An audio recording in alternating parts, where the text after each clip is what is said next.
Same company, same day, two different stories. Here's what happens when Chad becomes CEO, chapter 25. Last week, Monday.com cut about 1/5 of all of its employees. In a memo to staff, the CEO wrote, and I quote, "This decision was not made to cut costs or replace people with AI." Then the company filed with the SEC that same day. And in that document, it actually says that this cuts support a leaner, more focused operating model as the company is leaning into AI-driven growth opportunities. The memo to staff, written for you, the SEC filing to investors.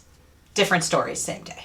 So here's your move, and this costs you nothing. Publicly traded companies are legally required to tell investors the truth. And it's kind of crazy because they're under no such obligation with their employees. So if you want to know the real story, you can actually find it in a public filing about your own company. Search your company's name plus the term 8K, 8-K, and just skim the restructuring section. It'll take you less than 10 minutes.